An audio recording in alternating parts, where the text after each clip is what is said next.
తల వంచని ఒక చిన్న ప్రార్థన చేసుకుందాం. ప్రేమ నమ్మగల మా ప్రియ పరమ తండ్రి, సర్వశక్తిమంతుడైన ప్రభు, మీకు వందనాలు స్తోత్రాలు. నాయన రాత్రి కాలంలో మా పగలంతా ప్రయాణంలో తోడుగా ఉండి మా పని పట్ల సహాయం చేసి నాయన తిరిగి మరలా నీ యొక్క సన్నిధికి తోడుకొచ్చినందుకు స్తోత్రాలు. మా ప్రవక్త విలియం బ్రెన్హమ్ అని నీ సేవకుడు అంటున్నాడు, ఆదివారం మధ్య బుధవారం కలుసుకోవాలని.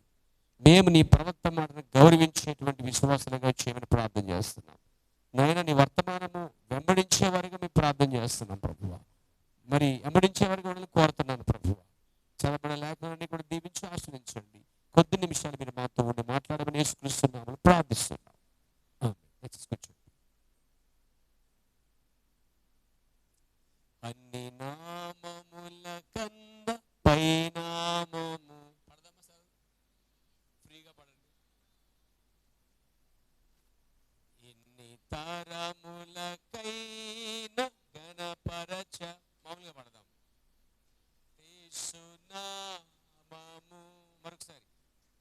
అన్ని నామముల కన్న పైనామము యేసుని నామము. ఇన్ని తరములకైనా గణపరచదగినది క్రీస్తు నామము. యేసునామము జయం జయము, సాతాను శక్తులు లయం లయము. యేసునామము జయం జయము, సాతాను శక్తులు లయం లయము. Hallelujah hallelujah hallelujah hallelujah. Hosanna hallelujah hallelujah. Amen. Praise the Lord. Hallelujah. దేవుని మందిరంలో ఫ్రీగా చక్కగా ఉండండి, ఉత్సాహంగా ఉండండి. దేవుని మందిరంలో ఆనందంగా ఉండండి, సంతోషంగా ఉండండి. దేని బట్టి అంటే దేవుని వాక్యాన్ని బట్టి. చాలా మంచిది పేర. ఈ సమయంలో మనము వాక్యాన్ని చదువుకున్నాం, అంశాన్ని మనం ఆల్రెడీ ఇక్కడ చూస్తున్నాం. ప్రేయర్ అంటే ప్రార్థన అనేది. దేవుని ప్రవక్త ఒక చోటుకి వెళ్ళాడనమాట. ఒక వర్గం వారు కోటలు పెట్టారు అక్కడ. రాబర్ట్ డాక్రిడ్ అని ఒక వ్యక్తి ఉన్నాడు. రాబర్ట్ అని రెవరెండ్ రాబర్ట్ అనమాట. అది ఓలినేస్ గుంపు వారు పెట్టిన కూటం అది. ఆ కూటానికి ఎవరో ఒక సహోదరుడు రమ్మని చెప్పి ప్రవక్తని పిలిచాడు. ఈయన కూడా వెళ్ళాడు. అక్కడికి వెళ్ళి ఆయన కూర్చున్నాడు. అతను నాతో మాట్లాడుచు ఆ కూటమి జరిగే వద్దకు తీసుకువెళ్ళాడు. అతను ఆ వేదిక పైకి వెళ్ళి బోధించడం ప్రారంభించాడు. ఎవరు? రాబర్ట్ అనేటువంటి సోదరుడు బోధించడం ప్రారంభించాడు. ఒక పెంతెకొస్తు బోధకుడు బోధ వినుట అదే నాకు మొదటిసారి. ఇంతకు ముందు అన్నాడు నేను వినలేదు. ఒక కూటనికి వెళ్ళొచ్చిన తర్వాత ప్రవక్త వచ్చి తన వర్తమానాన్ని, నీవు దీన్ని నమ్ముచున్నావు అనేటువంటి వర్తమానాన్ని బోధిస్తున్నప్పుడు ఈ మాట అంటున్నాడు అనమాట. ఏమన్నాడంటే, నేను వెళ్ళాను, ఒక పెంతెకొస్తు బోధకుడి బోధ వినుట అదే నా మొదటిసారి. ఎందుకంటే ఈయన మొదట బాప్టిజానికి వెళ్ళేవాడు. వాళ్ళ పూర్వీకులు వాళ్ళందరూ రోమన్ క్యాథలిక్ చెందినవారు. మొట్టమొదట రక్షించబడిన తర్వాత యవనస్తులుగా ఉన్న టైంలో ఇదే ఫస్ట్ టైం పెంతెకొస్తు బోధకుడి బోధ వింటాం అనమాట. అది హోలీనేసినటువంటి గుంపు వారు, ఏకత్వం వారు ఎలాగో, అలా రాకర్ మినిస్ట్రీ ఎలాగో, మన్నా ఎట్లాగో, పెంతెకొస్తు ఐపీఎస్ ఎట్లాగో, అలా హోలీనేసినటువంటి ఒక సంస్థ ఆ గుంపులోకి వెళ్ళాడనమాట. ఆ ఒక పెంతెకొస్తు బోధకుడు నిలబడి వాక్యం బోధిస్తున్నాడు. అదే నాకు మొదటిసారి, ఇంతకుముందు నేను వినలేదు. అతను తన 2 కాళ్ళు గట్టిగా పడేసినంతగా బోధించాడు. అంటే అతని బోధ నిలబడినవాడిని పడేసినట్టు ఉందన్నమాట. అంత గట్టిగా ఉంది, స్ట్రాంగ్గా ఉందన్నాడు. Praise the lord. అతను 2 కాళ్ళు గట్టిగా పడేసినంతగా బోధించాడు. మరియు అతను కొద్దిగా విశ్రాంతిని తీసుకున్నట్టుకు మేడపైకి వెళ్ళాడు. అతని గొంతుకు ఎలా ఉందంటే, అతని స్వరము 2 గదుల దూరం వరకు కూడా వినబడుతుందంటండి. పెద్ద పెద్ద గదులు, 2 గదులు ఈ సిస్టమ్ లేకుండా ఆయన స్వరము అంత గట్టిగా బలంగా ఉందట. పెంతెకోస్తు బోధకుని స్వరము ఇతను విన్నాడు. ఎవరో ఒకరు వచ్చన్నారు, నీ బోధకుడు అని అడిగారు. ఎవరిని? ఈ ప్రవక్త విలియం యవనస్తుని. ఆయన ఏమన్నాడు సార్? అప్పుడు నేను కాదండి, ఏమన్నాడు? కాదండి, ఈయన ఎవరండి అసలే? ప్రపంచానికే ప్రవక్త అండి. పెంతెకోస్తు సంఘానికి వెళ్ళి అతను బోధ అయిన తర్వాత ఇలా అనుకున్నట్ట, నేనైతే అలా బోధించలేను బాబోయ్, అంత గట్టిగా బోధించలేను, అతల్లా వేయలేను, అతల్లా వాక్యం చెప్పి పడగొట్టలేను అని అన్నాడండి. అంటాడు కదా, కాదండి అన్నాడు.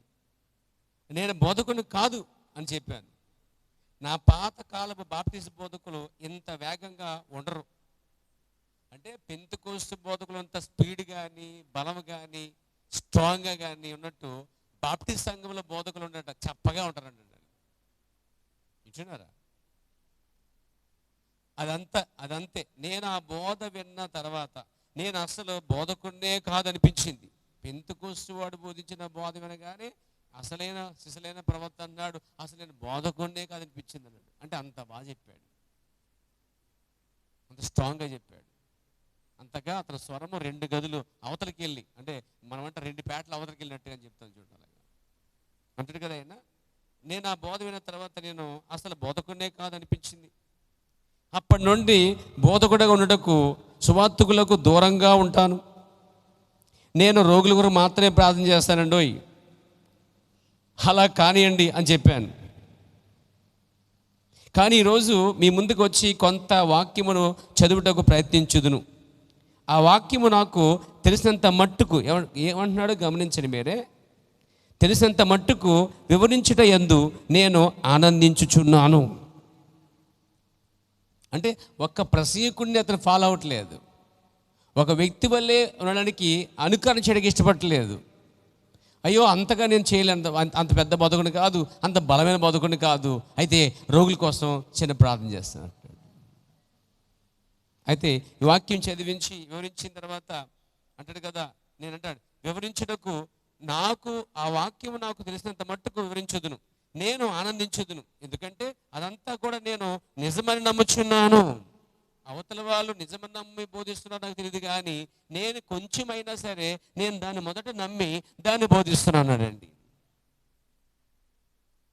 ఇదే పెంతెకోస్తు సంఘానికి ప్రవక్త ఒకసారి వెళ్ళినప్పుడు ఆ పెంతెకోస్తు పాటలు అయిపోయిన తర్వాత సేవకులందరూ చోట కూర్చున్నారు. అందులో గొప్ప స్పీకరు, ఒక మంచి సేవకుడు, అంటే ప్రవక్త కాదు వేరొక సేవకుడు, అతను నిలబడి వాక్యం చెప్పి కొంతసేపు అయిన తర్వాత అన్నాడైనా, నేను చెప్పే ఈ పదాలని వాక్యాలు మీరు పట్టుకోలేరు అన్నాడు వాళ్ళతో, మీకు అర్థం కాదని చెప్పాడు.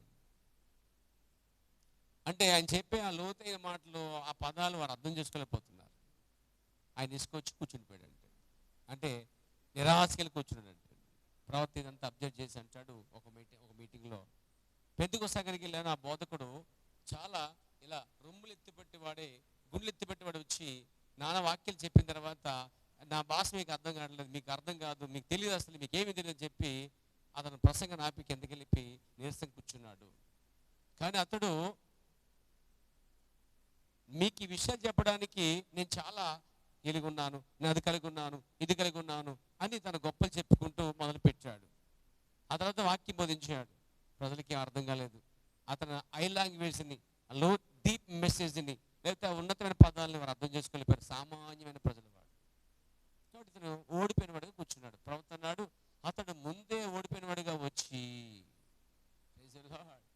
నాకేమీ చేత కాదు, నా దగ్గర ఏమీ లేదు, ఇచ్చుటకు నా వద్ద ఏమీ లేదు, నాకంటే మీరు గొప్పవారు అని చెప్పి తను తగ్గించుకుని సామాన్యమైన భాషలో, అర్థమైన భాషలో చెప్పగలిగి ఉంటే వారు దీవించబడి ఉండేవారు అన్నాడండి. మీకు తెలిసిన విషయం చెప్పనండి, కొన్ని చోట్ల ప్రసంగాలు అయినప్పుడు ఆ పదాలు డిక్షనరీలో నెతుక్కోవాలి మనం, అంత హై లాంగ్వేజ్ ఉపయోగిస్తారు. మన ప్రవర్తనాడు వర్తమానం సామాన్యమైంది, మెసేజ్ ఇన్ సింపుల్ సిటీ అన్నాడు. దేవుడు కూడా సామాన్యమైన వాడు, గుర్తుపెట్టుకోండి. వర్తమానం దేవుడు సామాన్యమైన వాడు, వర్తమానం సామాన్యమైనది, దాన్ని బోధించేటువంటి ప్రవక్త కూడా సామాన్యమైన వాడు, దాన్ని వినే ప్రజలు కూడా సామాన్యమైన ప్రజలు. ఇది మంది గుర్తుపెట్టుకుని పోయారు. కాబట్టి మనము లోకాన్ని దీన్ని చూసి ఏదో ఏదో పుల్లును చూసి పిల్లి వాతలేసుకున్నట్టుగా ఎన్నడూ మనము వేరే సంఘముల బోధలు చూసి అలా ఉండాలి ఇలా ఉండాలి మాత్రము డిజైన్ చేసుకోకూడదు. మన ముందు వాక్యాన్ని నమ్మడం నేర్చుకోవాలి. Praise the lord. మన ప్రవక్త మరి నాకైతే నేను చదివిన దాంట్లో నాకు అర్థమైంది ఏంటంటే, మన ప్రవక్త అన్నీ తెలిసినా కానీ ఏమి తెలియనివాడిగా ఉంటూ ప్రజలకి అర్థం చేసుకోవడానికి తను నమ్మిందే బోధించేవాడండి. దానికి స్తోత్రం కలగాక. నేను ప్రార్థన నమ్ముతున్నానండి. నేను ఎలా నమ్ముతాను ప్రార్థన అంటే, ఎలా బైబిల్ రాయబడిందో అలాగే నమ్ముతాను. నేను విశ్వాస అయితే ప్రార్థన ఆ రోజు స్వస్థపరచుని చదివాను, నేను దాన్ని మొదట నమ్ముతాను. నేను నమ్ముతాను. అవతల వ్యక్తికి ఆ విధంగా ప్రార్థన చేసినప్పుడు స్వస్థత అనేది వచ్చుచున్నది అని నమ్ముతాను. ప్రార్థన పరిస్థితిని మార్చును అని చెప్పబడింది. నేను నమ్ముతాను దాన్ని. ఎటువంటి పరిస్థితులైనా సరే ప్రార్థన ఏం చేస్తుందంటే పరిస్థితులు కూడా మార్చేస్తుంది. ప్రార్థన రాజాజ్ఞని మార్చేస్తుంది. ప్రార్థన మరి రాజుని గద్దెలు దించుతుంది. ప్రార్థన సమస్యని పరిష్కరిస్తుంది అని నమ్ముతాను. అలా నమ్మిన దాన్నే నేను బోధించుచున్నాను. ఇది ఎక్కడంటే ప్రవక్త దగ్గర నేర్చుకునే విధానం. ఒకరిలా బోధించాలనో ఒకరిలా ఉండాలనో ఎన్నడూ ప్రవక్త ఈ విధానాన్ని అలవాటు చేయలేదు సంఘానికి కానీ సేవకులకు కానీ. దేవునికి స్తోత్రం కలగాక. అంత గొప్ప సేవకుడు ఆది కాండం మొదలుకొని ప్రారంభంగా ఉన్న మర్మలన్నీ చెప్పాలంటే 1600 సంవత్సరాలు, అంటే ఎఫెసు నుండి లౌదీక వరకు లెక్క వేసుకుంటే ఈ 16 సంవత్సరాల క్రితము ఏదైతే ఉందో కొన్ని 100 సంవత్సరాలు సంఘ శాఖలు బయలువెళ్ళాయి. ఎన్నో గుంపులు వచ్చాయి, ఎంతో మంది బోధకులు వచ్చారు, ఎన్నో పత్రికలు వచ్చాయి, ఎన్నో మ్యాగజైన్లు వచ్చాయి, ఎన్నో కామెంటరీస్ పుస్తకాలు చేస్తారు. అలా ఎన్నో ప్రకటన గ్రంథం మీద ఎన్నో సంగతులు వివరించబడ్డాయి. అవన్నీ ఆ సంఘ శాఖలు ఆ 16 సంవత్సరాలు కూడా వారు ఏమైతే అందలేకపోయిందో వదిలిపెట్టేశారో అలాంటివన్నీ తీసుకుని ఏరి సంఘానికి ఇచ్చినటువంటి దైవజనుడు అండి. అంటే సర్పసంతానం మొదలుకొని 7 ముద్రల వరకు మరుగున సంగతులన్నిటినీ చెప్పగలిగినటువంటి వాడు అంటున్నాడు, అయ్యా నేనంత బోధకుని కాదు. ఈరోజు ఏంటంటే నేను అక్కడ వాడబాడు ఇక్కడ వాడుతాను, నా సంఘం అంతా ఇంత అని నేను బాగా చెప్పగలను, నా స్వరం బాగుంటుంది, నాకు ఎక్కువ జ్ఞానం ఉంది, నాకు పట్టు ఎక్కువ ఉంది, నాకు బైబిల్ పట్టు ఎక్కువ ఉంది, నాకు వర్తమాన పట్టు ఎక్కువ ఉందని ఎర్రవేగే ప్రసంగులు చేసేవాళ్ళు తప్ప మన ప్రవక్త జీవితంలో చూసినప్పుడు అది కనిపించట్లేదని గమనించడం జరిగింది. దేవునికి స్తోత్రం కలిగాక, దేవుని నామమునకు మహిమ కలిగాక. చూడండి, ఇక్కడ మనం ప్రార్థన కోసం ఒకసారి మాట్లాడుకుందాం. ప్రార్థన అనేది మనకు తెలుసు, ప్రార్థన చాలా గొప్ప ఆయుధం అండి, చాలా ఉన్నతమైంది. మీకు తెలుసా ఈ ప్రార్థన గురించి సంఘ శాఖలో కొంతమంది ఇలా అంటున్నారన్నమాట. సంఘ శాఖలో చాలా మంది సంఘ శాఖలు నిర్మించబడినటువంటి సేవకులు, ఆ సంస్థను స్థాపించిన గొప్ప వారు ప్రార్థన పరులై ఉన్నారు. తెలుసా మీకు? దాంట్లో అగస్టిన్ వ్యక్తి ఉన్నాడండి. ఆయన అంటున్నాడు, నా తల్లి కన్నీటి ప్రార్థన ప్రవాహంలో నేను కొట్టుకుని వచ్చి తిని అన్నాడు. నా తల్లి ప్రార్థన చేస్తే ఆ ప్రార్థన ప్రవాహంలో నేను కొట్టుకుంటూ వచ్చి రక్షించబడ్డాను. దానికి కారణము నా రక్షణకి నా తల్లి యొక్క ప్రార్థన అన్నాడండి. ఇంకో వ్యక్తి అంటున్నాడు, అతని పేరు చార్లెస్ పిన్ని అతని పేరు. అతను అంటున్నాడు, లోకమంతా ఎదురు తిరిగిన పిశాచులన్నీ చుట్టుముట్టిన నేను నా మోకాల నుండి అసలు లేవను ప్రార్థన ముగించే వరకు అన్నాడండి. ఇవంతా ఊతనిస్తున్నాయి, మనకి బూస్టింగ్ ఇస్తున్నాయి, మనకి ప్రోత్సహిస్తున్నాయి. మనం మోకరిస్తుంటే కాలు నొప్పులు ఒళ్ళు నొప్పులు అని చెప్పి మనం తప్పించుకుంటాం పేర. కానీ అతను అన్నాడు, నేను మోకాలపై నుండి లేవను అని గొప్ప ఉజ్జీవజ్వాలను తీసుకొచ్చిన దైవజనుడు అండి. అంటే ఒక ప్రార్థన సంఘానికి ఉజ్జీవం తీసుకొస్తుందండి. సంఘంలో 10 మందిలో ఒక్కరు కరెక్ట్గా చేసిన, నమ్మకంగా చేసిన 10 మంది కూడా వెలిగించబడతారండి. సరైన వారు ఒక్కరు ప్రార్థన చేస్తే. ప్రభునామమునకు మహిమ కలుగాక. అలాగే మరొక వ్యక్తి, అతని పేరు జాన్ నాక్స్ అండి. ఈ జాన్ నాక్స్ అనే వ్యక్తి అంటాడు, ప్రభువా స్కాట్లాండ్ దేశమును నాకివ్వు, ఆత్మనివ్వు, ఈ దేశంలో ఆత్మలను తీసుకొస్తాను, నాకివ్వు, లేకపోతే నా ఆత్మ తీసేసుకో అని ఆ యొక్క జాన్ నాక్స్ అనే వ్యక్తి బహుగా ప్రార్థన చేశాడు.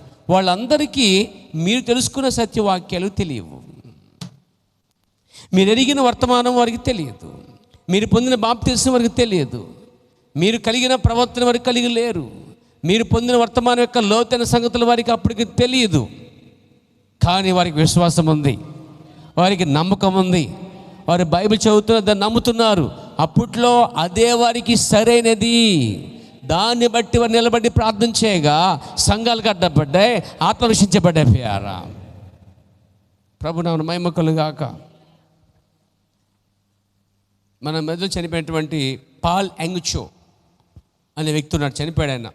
ప్రపంచంలో అతనిదే పెద్ద సంఘం అండి. ఈ సంగతి మనకే కాదు, ప్రపంచమంతా సంఘాలకి తెలుసు. పాల్ యంగ్చో అని పేరు. మంచి ప్రార్థన పరుడు అండి. ఎల్లప్పుడూ గదిలో అలా ప్రార్థన చేస్తూ ఎక్కువ గడుపుతాడు అన్నమాట. అతని సేవలో అతని సేవకు వచ్చినప్పుడు దేవుణ్ణి ఇలా అడిగాడట, అయ్యా ప్రార్థించుకోవడానికి ఒక చేప కావాలి అని, ప్రార్థించుకోవడానికి బైబిల్ చదవడానికి చిన్న టేబుల్ కావాలని అడిగాడండి. ఉన్నారండి? అలా ఒక టేబుల్, ఒక చేప, ఒక లైట్ అడిగాడండి ఆయన. కేవలం దీనికోసం ఆ లైట్ వెలుగులో బైబిల్ చదువుకోవడానికి. తర్వాత అక్కడే మోకరించి ప్రార్థించి చిన్న మ్యాట్ అడిగాడండి. ఆయనకి ఏమీ లేవు. దేవుడు అతనికి మ్యాట్ ఇచ్చాడు. Praise the Lord. బల్బ్ ఇచ్చాడట, లైట్ ఇచ్చాడట. ఆ తర్వాత ఆయన అడగటం మానేశాడంటండి. ప్రార్థన చేసి అడగటం మానేశాడట. రెండే వచ్చాయని చెప్పి దాంట్లో సంతోషంగా వెళ్ళిపోతున్నాడంటండి, ఆనందపడుతున్నాడు దాంట్లో. మూడోది మర్చిపోయాడు ప్రార్థన చేసి ఆయన. అదేంటి? టేబుల్ అండి. అప్పుడు దేవుడు అన్నాడట, ఇదిగో టేబుల్ కూడా నీకు పంపిస్తున్నాను అని చెప్పాడు. ప్రార్థన ఏంటి? అవి ఇచ్చినాయా? అవి కూడా వచ్చాయని వచ్చి మీరు నా అనుభవంలో చెప్తాను. సేవకు వచ్చిన కొత్తలో మీటింగ్ వెళ్ళడానికి వాస్తవానికి నా దగ్గర డబ్బులు లేవండి. నిజానికి డబ్బులు లేవు. వెళ్ళడానికి నాకు ఇంచుమించుగా ₹100 ఖర్చు అవుతుంది. అక్కడికి వెళ్తే ప్రార్థన అది కూడా జరిగితే ఎంతో కొంత కానుక ఇస్తారు. అయితే కానుక ఇస్తారు ఉద్దేశం మాత్రం నేను ఎప్పుడు వెళ్ళను, ఇప్పుడు కూడా వెళ్ళనండి. అక్కడ కార్యం కోసం నా అవసరం ఎంతవరకు ఉంది దాని నిమిత్తం వెళ్తాను నేను. సరే వెళ్దామంటే పిలిచారు, నేనేమో చూసుకోకుండా వస్తానని చెప్పేశాను. తీరా చూస్తే డబ్బులు లేవు, పర్స్ ఖాళీ. నా స్వభావం ఏంటంటే ఎవరిని అడగలేను. ఒకవేళ అడిగానంటే చుతమించిపోయే పరిస్థితి ఏర్పడితే తప్ప అడగను. అడిగిన తర్వాత మళ్ళీ ఏమైపోతే ఇంకొక బాధ నాకు. అసలు ముఖమే చూపించలేను పరిస్థితి. ఇలాంటి వాడికి చాలా కష్టమండి, ఈ నేచర్ ఉన్నవాడికి. సరే ఏదైతే మొత్తం మీద అడగలేను, ఎవరిని అడగకూడదు అనుకున్నాను. సాయంకాలం అయిపోయింది, 6 గంటలకు వెళ్ళాలి, నేను ప్రేయర్కి వెళ్ళాలి, ప్రార్థనకి వెళ్ళాలి, వాకింగ్ చెప్పడానికి. అప్పుడు నాకున్న సైకిల్ అండి, మర్చిపోకుండా ఇప్పుడు చూసే పెద్ద కారు, ఈ పెద్ద కారు వెనక చిన్న సైకిల్ ఉంది నాకండి. నేను ఆ చిన్న సైకిల్ కోసం మాట్లాడతాను తప్ప కారు కోసం అయితే ఎప్పుడు మాట్లాడలేదు, మాట్లాడను కూడా సాధారణంగా. ఎందుకంటే గతాన్ని ఎప్పుడు మర్చిపోలేదండి నేను. చిన్న పార్ సైకిల్ ఉంది నాకు, అది తక్కువ వెళ్ళాలి. అప్పుడు మీకు తెలుసండి, సైకిల్ రెడీ, నేను రెడీ. మీటింగ్కి వెళ్ళడానికి సాధారణంగా ఖర్చు ఏదే ఖర్చు ఉండో ఆ ఖర్చు కూడా గతంలో అది ప్యాచ్ చేయించుకుంటా కూడా లేని పరిస్థితి ఏర్పడింది. ప్యాచ్కి డబ్బు లేని పరిస్థితి అండి. ఆ తర్వాత సెక్షన్లో ఇది వచ్చిందనమాట. నేను ఒక బైక్ తీసుకున్నాను, సెకండ్ హ్యాండ్ బైక్ అనమాట. అది కవస్కి, చాలా పాత బండి, సెకండ్ హ్యాండ్ కొనుక్కున్నాను నేను. ఇప్పుడు మీటింగ్ వెళ్ళడానికి దాంట్లో పెట్రోల్ డబ్బులు కావాలి. అదే చూస్తున్నాను అనమాట. ఇంచుమించు ఒక 50 ఉన్న 100 ఉన్న పర్లేదు కొన్నాను. సైకిల్ నుంచి వెళ్ళిగా పాత బండికి వచ్చాను. పాత బండి మీద వెళ్ళి మీటింగ్ వెళ్ళాలంటే ఒక పెట్రోల్ ఎంచుకుంటే డబ్బులు లేపడం అనమాట. అప్పుడు మొక్క నుంచి ప్రార్థన చేశాను, ప్రభువా ఇది నీ పని, నీ కార్యము, నేను వెళ్ళాలి, ఏదో విధంగా వెళ్ళని చెప్పేసి. ఎక్కడా డబ్బులు ఇంట్లో ఒక్క నానా పైసలు లేదు. చెప్పి నేను ఏం చేశానంటే విశ్వాసంతో ప్రార్థన చేసిన అయిపోయింది, ఇక వెళ్ళిపోతానని నమ్మకం ఉంది. బండిలో పెట్రోల్ లేదు, నాకు ఆ విషయం తెలుసు. ఇప్పుడు ఏం చేశానంటే ప్రార్థన చేసుకుని కాసేపు, సరే ఒకవేళ వాళ్ళు కాల్ చేస్తే బయలుదేరదాం, దేవుని చిత్తం. అటు నుంచి కాల్ రాకపోతే సైలెంట్గా ఉండిపోదాం. ప్రార్థన చేసుకున్నాను, మనసులో ఎలానే ఉంది.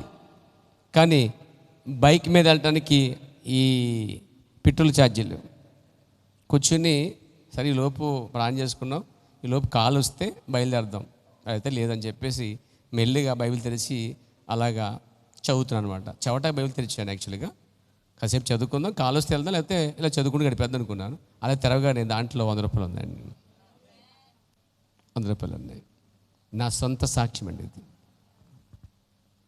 ఎప్పుడు పెట్టాను, లేకపోతే ఎవరిచ్చారో అసలు నాకు అసలు ఐడియా లేదు దాని మీద అసలే. అబ్బా, ఎలా ఉంటుంది అప్పుడు మనకి? పరిస్థితులు గడ్డిగా ఉన్న సమయంలో అవి దొరికితే జుంటే తేనె దానికన్నా మధురంగా ఉంటాయండి అవి. అప్పుడు నేను మెల్లిగా ఆనంద బాష్పాల కార్యంలో కంటిలోంచి మళ్ళీ మోకరించి, ప్రభువా నువ్వు ఉన్నావు, నువ్వు నా ప్రార్థన విన్నావు, ఇది నా జీవితంలో ఎప్పుడు మర్చిపోయిన కార్యం నేను అని ఆ డబ్బులు సంతోషంగా సైకిల్ మీద వెళ్ళి బాటిల్ తెచ్చుకొని, బాటిల్ పెట్లు కొట్టించుకుని, బండి వేసుకుని మీటింగ్కి వెళ్ళిపోయాను. వెళ్ళటానికే సరిపోద్ది కరెక్ట్గా, మళ్ళీ రావటానికి సరిపోదండి. నాకు ఆ విషయం తెలుసు. తర్వాత యెహోవా వీరే ఆయన వెళ్ళిపోయింది, ప్రార్థన అయిపోయింది, మీటింగ్ అయిపోయింది. ఆయన 500 ఇచ్చాడు ఆ పాస్టర్ గారు నాకు. వస్తూ 100 రూపాయలు ఆయిల్ ఎంచుకుని ఇంటికి వచ్చానండి. ఆ మిగతా ఇంట్లో ఖర్చు పెట్టానండి. నా సేవ దినాలు ప్రారంభంలో ప్రార్థన విధానం చేసినప్పుడు అద్భుత కార్యం ఏంటండి. ప్రార్థన పరిస్థితులను మార్చగలదండి. ఎవరెవరి సాక్ష్యాలు ఎందుకు కానీ మనలో చాలామంది సాక్ష్యాలు ఇక్కడే ఉన్నాయి చెప్పాలంటే. మీరు ఒక్కొక్కరు లేచి ప్రార్థన చేసుకునే సందర్భాల్లో దేవుడి చేసిన కార్యాలు చెప్పమంటే ఈ రాత్రి అంతా చెప్పినా తరగదండి. అలాంటి అద్భుత కార్యాలు మన జీవితాల్లో మన మధ్య ఉన్నాయి. దేవుని మహిమ కలుగాక, ఓ స్తుతి కలుగాక. కాబట్టి నా ప్రియమైన సోదరులారా, ప్రార్థన అనేది మన జీవితంలో చాలా ప్రాముఖ్య భాగం అండి. ప్రార్థన పరిస్థితుల్ని మారుస్తుంది, అతికిమిస్తుంది, పరిష్కరిస్తుంది. ప్రార్థన చాలా అద్భుతమైనటువంటి ఔషధ గుణాలు కలిగిందనమాట అండి. ఒక మెడిసిన్ ఉండదన్నమాట అండి. ప్రభు నా మహిమ కలుగాక, స్తుతి కలుగాక. ఇక్కడ స్మిత్ వింగిల్స్ అనే వ్యక్తి అని చెప్పి, స్మిత్ అన్నమాట తన పేరు. ఇతనండి 15 నిమిషాలకు ఒకసారి బైబిల్ చదివి 30 నిమిషాలకు ఒకసారి మోకరించి ప్రార్థన చేసేవాడు అంటండి. సంఘ శాఖ వ్యక్తి 15 నిమిషాలకు ఒకసారి బైబిల్ చదివి అరగంటకు ఒకసారి మోకరించి ప్రార్థన చేసే దైవజనుడు అండి స్మిత్ అనే వ్యక్తి. గొప్ప దైవజనుడు. నిజంగా ఆ ప్రార్థన అతనికి ఎంతో సహాయపడిందండి. అంటే ఇక్కడ ఎంత జ్ఞానము, ఎంత వర్తమానము, ఎంత అనుభవము అది కాదు కావాల్సింది. ఎంత నమ్ముతున్నాము వాక్యాన్ని, వాగ్దానాన్ని. దేవుడు దానిపైనే పనిచేస్తున్నాడు. నీ అనుభవాన్ని, నీ గొప్పతనాన్ని, నీకున్న జ్ఞానాన్ని, చదువుని చూడలేదు, కానీ నువ్వు ఆ లేఖనాన్ని ఎంతవరకు నమ్ముతున్నావో దాన్ని బట్టి దేవుడు పనిచేస్తున్నాడు అండి. ప్రవక్త అందుకే అంత పెద్ద బోధకుడుగా నేను ఉండకపోయినా కానీ నేను మాత్రం నమ్ముచున్నది ఏది ఉందో దాన్ని చదివి ప్రార్థన చేస్తాను. దేవుడు రోగులు బాగు చేస్తాడని నాకు తెలుసు. కాబట్టి విశ్వాసైతే ప్రార్థన ఆ రోగిని బాగు చేయనని నమ్మాడు. అలాగే అద్భుతాలు చూడగలిగిన జీవితాలు. దేవునికి స్తోత్రం కలిగాక, దేవునికి మహిమ కలిగాక. చూడండి, మొదట అక్కడ దావీదు పలికిన మాట చూడండి. ఏమన్నాడు? నేను నీకు మొరపెట్టుకుంటానన్నాడు. ఎప్పుడు? సాయంకాలమున, ఉదయమున, మధ్యాహ్నమున ధ్యానించుచు మొరపెట్టుకుందును, ఆయన నా ప్రార్థన ఆలకించును అన్నాడండి. అంటే ఇది యాక్చువల్గా ఉదయము, మధ్యాహ్నము, సాయంకాలం అనుకోవాలి మనం. ఉదయం లేచిన వెంటనే ప్రార్థన చేసే అలవాటు ఇక్కడ దావీదులో చూస్తున్నాం. మధ్యాహ్నము ప్రార్థన చేసే అలవాటు ఉంది, సాయంకాలము ప్రార్థన చేసే అలవాటు ఉంది. దీంతో పాటు ధ్యానించటం గొప్ప అలవాటు ఉందండి. అంటే వాక్యాన్ని, దేవుణ్ణి ధ్యానించడం అంటే ఏమిటి? ఒక వాక్యం చదువుకున్నాం, కూర్చున్నాం, అదే వాక్యాన్ని పదే పదే ధ్యానించటం అండి. Praise the Lord.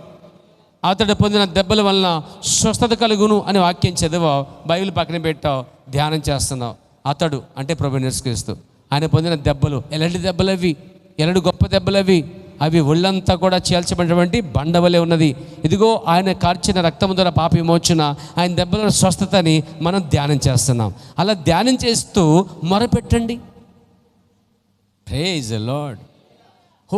చదివేయటం కాదు, కానీ అందులో ఒక వచనాన్ని చదివి దానిపై నిలబడి ధ్యానం చేస్తూ ఉంటే దాన్ని అంటాడు నెవర్ వేయటము అంటాడండి. వాక్యం విన్న తర్వాత, వాక్యం చదివిన తర్వాత మళ్ళీ రిపీట్ చేసుకున్న దాన్ని నెవర్ వేయటం దాన్ని కోరుతున్నాడు పేరా. ఇప్పుడు ఒక ఆవు ఉందనుకోండి, ఒక మేకో లేక ఒక గొర్రె ఉందనుకోండి, ముందు గడ్డి బాగా తినేస్తుంది.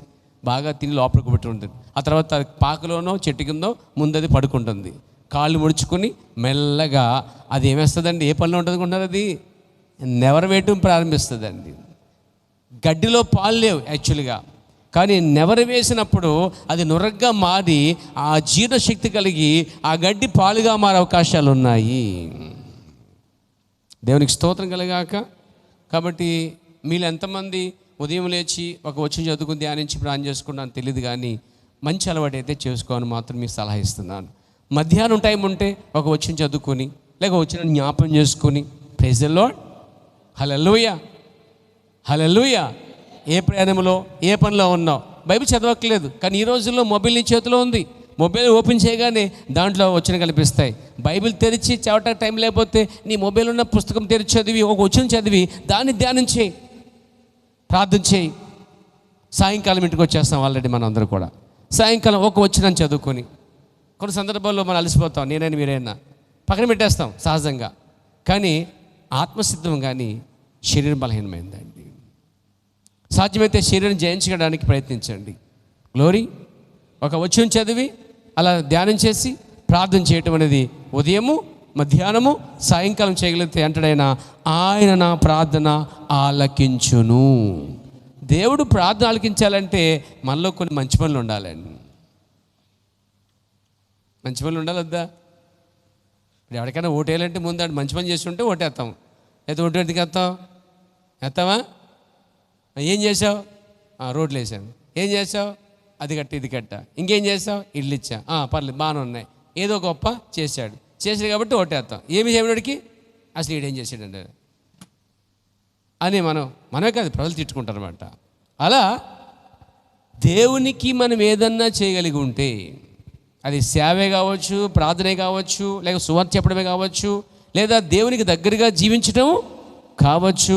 ఎల్లప్పుడూ ప్రార్థనలోనూ ధ్యానిస్తూ ఇతరుల కోసం విజ్ఞాపం చేస్తూ కూడా ఒక సేవ అండి. అది కూడా అలా చేయగలిగితే దేవుడు నీ ప్రార్థన వినడానికి సిద్ధంగా ఉన్నాడు.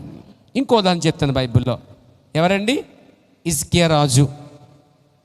హిజ్కియా రాజు వద్దకి యెషయా ప్రవక్త వెళ్ళి ఏమన్నాడంటే, దేవుడని యెహోవా ప్రవక్తను దర్శించి యెషయా ప్రవక్త వెళ్ళి, అయ్యా నీవు మరణమవుచున్నావు, దేవుడని యెహోవా ఇలాగూ చెప్పమన్నాడు అని చెప్పి వెళ్ళిపోయాడు.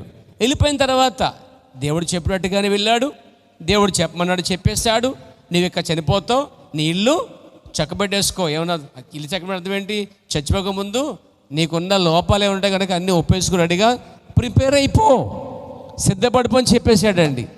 ఇక ఆయన ఏం చేశాడంటే, ఆ యెషయా వెళ్ళగానే ఇతను ఏం చేశాడు? గోడ తట్టు తిరిగాడు. ముందు మెల్లగా ఏడ్చిన మొదలుపెట్టాడు. కన్నీళ్ళు కరుస్తూ ఉన్నాయి, ఏడుస్తూ ఉన్నాడు. తనను జ్ఞాపం చేసుకోమని కోరుతున్నాడు. ప్రభువా, నేను నీకు చేయవలసిన కొన్ని పనులైతే నిలిచిపోయాయి, అవి సంపూర్ణం చేసే వరకు నన్ను కొద్దిగా జ్ఞాపం చేసుకో అన్నాడట. అసలు ఈ కాల ప్రవక్త హిజ్కియా కోసం అన్నాడు, అసలు తన కోసం అడగలేదంటండి. తన కోసం అడగలేదంటండి. దేవుని కోసం కొన్ని పనులు చేస్తున్న సమయంలో తరుణంలో ఇతను వ్యాధి గురైపోయాడు. ఆ టైంలో ముగించబడ్డని అనుకున్నాడు. అయితే నాకు కొద్దిగా ఆశ కావాలి ప్రభువా, అది నీ రాజ్యానికి ప్రజలకి పనికొచ్చే ఒక పనిలో ఉన్నాను, ఆ పని పూర్తి చేసిన తర్వాత నన్ను పిలవచ్చు ప్రభు, నాకు కొద్దిగా ఆశ కావాలి అని నీతి కార్యాలని, తను జీవించిన సత్య జీవితాన్ని దేవుని ముందు పెట్టాడండి. దేవుడు అతను జ్ఞాపం చేసుకుని అతని ప్రార్థన విని 15 సంవత్సరాల్లో అతనికి ఆయుష్ ఇచ్చాడండి. ఎన్ని సంవత్సరాలండి? రేపే చనిపోతావు, ఇక నీ పని అయిపోయింది, ఈ రోగం నేను తినేస్తానని చెప్తుంటే 15 సంవత్సరాలు ఆయుష్ ఇచ్చాడంటే ఎక్స్టేషన్ లైఫ్ ఇచ్చాడండి దేవుడు. దేవునికి స్తోత్రం కలగాక. ఎక్స్టేషన్ చేసే ఆ పరిస్థితి ఎలా వచ్చింది? ప్రార్థన అంటున్నాను నేను. మన ఆయుష్ పెరగాలన్నా మనం చేసే కార్యాలు దేవునికి ఇష్టంగా ఉన్నట్లయితే, వ్యక్తిగతంగా మన జీవితము, మన విధానము, మన ప్రవర్తన మన దేవుడు నచ్చినట్లయితే, మనం ప్రార్థన చేసినట్లయితే మన ఆయుష్ కూడా ఆయన పొడిగించగలడు. ఎక్స్టెన్షన్ లైఫ్ అంటున్నాను కదండి. దేవునికి స్తోత్రం కలిగాక, దేవునికి మహిమ కలుగాక. ఏమండి, 1 2 ఎన్ని సంవత్సరాలండి? ఇంకా 15 సంవత్సరాలు బతికేసాడండి ఆయన. ఇక్కడ యెషయాకి దేవుడు అన్నాడట, నువ్వు మళ్ళా వెళ్ళి బతుకుతావు అని చెప్పమన్నాడు అంటాడు. ప్రవక్త ఇరికిపోయాడు. ఇప్పుడు ప్రవక్త ఇరికిపోయాడు. అదేంటి ప్రభు చచ్చిపోతాం చెప్తే యెహోవా ఎలా అని చెప్పి గట్టిగా చెప్పొచ్చేసాను నేను. ఇప్పుడేమో చావడు బతికిన చెప్తున్నావు. ఇప్పుడు ఆ రాజు నన్ను ఏం చేస్తా, అలా నరికేస్తాడు నన్ను. రాజుతో ఆటలా. అయినా సరే దేవుడి మాట లోబడి వణుకొణుకుతూ వెళ్ళి, రాజా నువ్వు చచ్చిపోవంట బతుకుతావని దేవుడు చెప్పాడు. ఒకసారి ఆలోచించండి. ఏదో రాజు నిలబడి అక్కడ, ఇందాకేమన్నావు నువ్వు? చచ్చిపోతావని చెప్పావు కదరా. అసలు దేవుడు చెప్పాడా నీకు? నన్ను భయపెట్టావా? ఎవరెక్కడని చెప్పి తల్లరికేడండి, అరికేస్తారండి. కానీ ఇతడు యెహోవా యందు భయభక్తులు గలవాడు, దేవుని కంటే దేవుడు అంటే ఇష్టగలవాడు. కాబట్టి ప్రార్థన పరుడు. అతని ప్రార్థన 15 సంవత్సరాలు ఆయుష్ పెంచిందండి. అంటే ప్రార్థన వయసును కూడా పెంచగలుగుతుంది. ప్రార్థన ఆరోగ్యాన్ని ఇస్తుంది. ప్రార్థన మరణాన్ని తప్పిస్తుంది. ప్రార్థన రోగాల్ని విడిపిస్తుంది. ప్రార్థన దెయ్యాలను విడిపిస్తుంది. ప్రార్థన అప్పులను విడిపిస్తుంది. ప్రార్థన సమస్యను విడిపిస్తుంది. అందుకే మనం ఎక్కువ ప్రార్థన చేయడానికి అలవాటు చేసుకోవాలండి. ఏదో ఆచార పద్ధతిగా వచ్చి ప్రార్థన చేసి అలవాటు చేసుకోవద్దండి. ఇష్టంగా వెళ్ళటం 10 నిమిషాలు 5 నిమిషాలైనా సరే, నీ టయాన్ని బట్టి, నీ అవకాశాన్ని బట్టి, నీకు అనుకూలం బట్టి మోకరించడం మాత్రము ఆ కొద్ది మాటలైన యథార్థంగా ప్రార్థన చేయి, ఆకాశం దేవుడు ఆలకిస్తాడండి. ఇక్కడ ఈయన అలా చేస్తున్నాడు, ధ్యానించుకుంటున్నాడు, ప్రార్థన చేసుకుంటున్నాడు, మిగతా పని చేసుకుంటున్నాడు. దేవుడు అతను ప్రార్థన వింటూ ఉన్నాడండి. తర్వాత వాక్యం మనం చదువుకున్నాం. యెషయా గ్రంథం చదువుకున్నాం మనం. యెషయా గ్రంథంలో 59 అధ్యాయంలో ఆయన ఏమంటాడంటే, విననెరుకున్నట్లు చెవులు మందము. అంటే ప్రార్థన చేస్తే ఆయన చెవులు ఏమీ మందమేమీ లేవు. తెలుసా? ప్రతి వినికిడి ఆయనకు బాగా తెలుసు. మనమంతా కలిసి ఒక్కసారి ప్రార్థన చేసిన మీ అంశాలు ఆయన గుర్తుపెట్టుకుంటాడండి.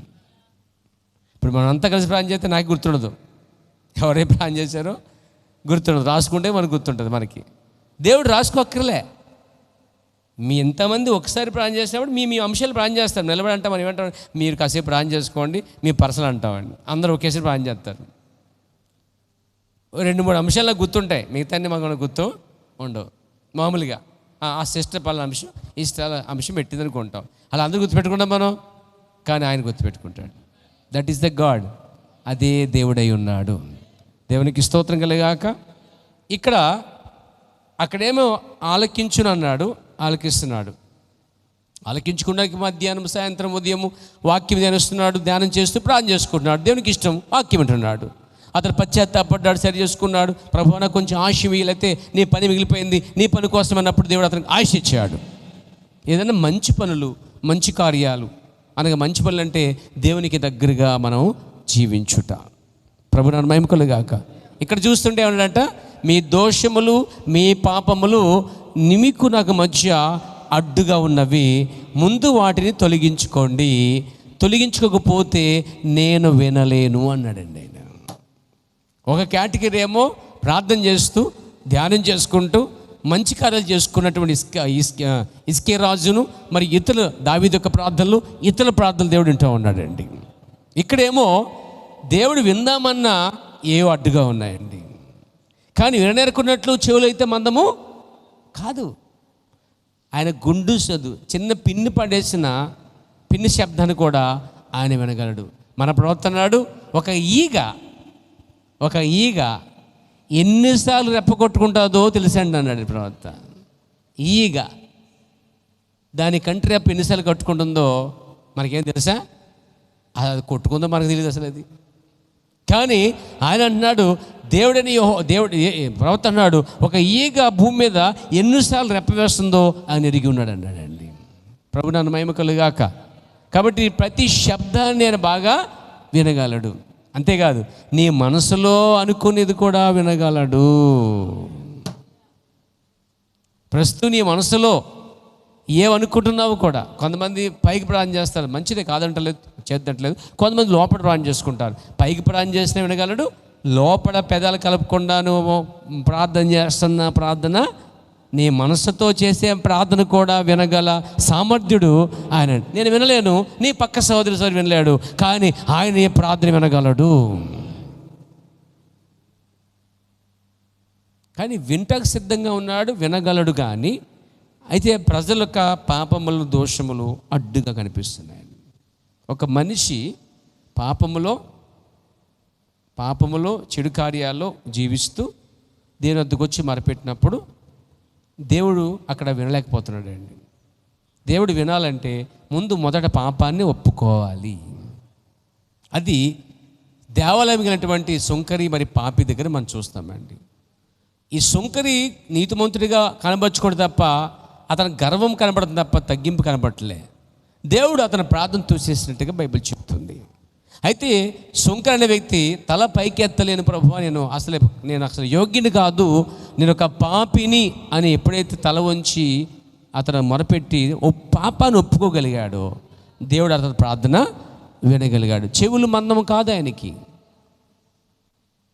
మీకు విషయం ఏమన్నా, ఆ ధనవంతుడు ఆ సుంకరి తనలో తాను ప్రార్థించిన ఉంది బైబిల్లో. అతను పైకి ప్రార్థన చేయట్లేదండి, తనలో తాను అనుకునేను అని చెప్పబడింది.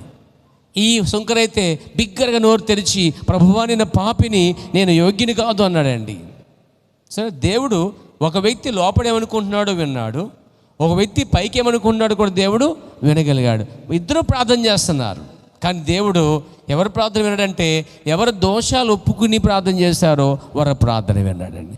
ఎవరు దోషాలు ఒప్పుకోకుండా ప్రార్థన చేస్తున్నారో ఆ ప్రార్థన దేవుడు తోసేసాడండి. ఇదే మనకి ఆధారము. దేవుడు మన ప్రార్థన జవాబు ఖచ్చితంగా ఇస్తాడండి. ఇక్కడ యెషయా గ్రంథం ప్రకారముగా మొరపెట్టేటప్పుడు ఆ పాపాల ముందుగా మనం ఒప్పుకోవాల్సిన ఉన్నాం.